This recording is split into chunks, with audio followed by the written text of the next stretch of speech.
ఊహించని విధంగా పాకిస్తాన్కు షాక్ ఇచ్చింది భారత్. సింధూర్ 2తో పాక్ రక్షణ వ్యవస్థ నట్టివిరిచింది. అయితే ఈ క్రమంలో భారత ఎయిర్ ఫోర్స్ నావీ దాడులు పాక్ ప్రజల్ని బెంబేలెత్తించాయి.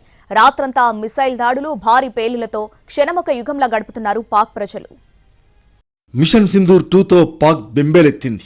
ముందుగా పాకిస్తాన్ ఎయిర్ డిఫెన్స్ సిస్టమ్స్ ను టార్గెట్ చేసి ధ్వంసం చేశాయి భారత దళాలు. దీంతో పాకిస్తాన్పై దాడులు మరింత ఈజీ అయ్యాయి.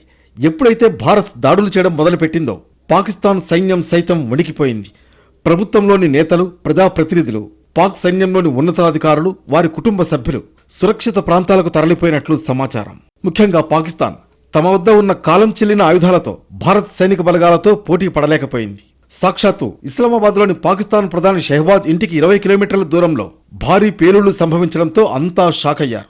ఆ ప్రదేశంలో పాక్ ప్రధాని అత్యున్నత స్థాయి సమావేశం నిర్వహిస్తున్నారు. ఈ దశలో బాంబుల పేలుళ్లతో పాకిస్తాన్ సైన్యం అప్రమత్తమైంది. పాక్ ప్రధాని షెహబాజ్ను ఆ ప్రాంతం నుంచి సురక్షిత స్థలానికి తరలించారు. మరోవైపు పాకిస్తాన్లోని ఇమ్రాన్ ఖాన్ పార్టీ కార్యకర్తలు రోడ్డెక్కారు.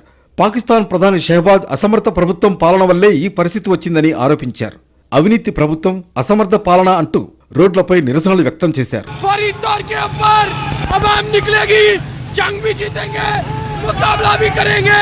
భారత్ దాడి చేస్తున్న క్రమంలో తమకు సాయం చేయాలని ప్రపంచ దేశాలను ప్రధాని షెహబాజ్ షరీఫ్ వేడుకున్న మరుసటి రోజే పాకిస్తాన్ ఎంపీ చేసిన వ్యాఖ్యలు వాళ్ల పరిస్థితి ఏంటో చెబుతున్నాయి. Pak MP retired major Tahir Iqbal తమ పరిస్థితిపై దీనస్థితిలో ఎమోషనల్ అయ్యారు.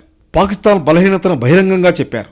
మమ్మల్ని అల్లానే కాపాడాలి అంటూ పార్లమెంట్ సాక్షిగా ఆయన చేసిన వ్యాఖ్యలు వైరల్ గా మారాయి. ఇక ఆకాశంలో మిసైల్స్ దూసుకు వెళుతూ ఉండడం, భారీ పేలుళ్లతో రాత్రంతా పాకిస్తానీలకు కాళరాత్రిలా మారింది. ఎప్పుడు ఏ క్షిపణి తమపై పడుతుందో అన్న భయం వారిలో కనిపించింది. దీంతో ఎవరికి వారు సురక్షిత ప్రదేశాలకు వెళ్లేందుకు ప్రయత్నించారు. దేవుడా మమ్మల్ని కాపాడేది ఎవరు అంటూ పలువురు రోధిస్తూ కనిపించారు.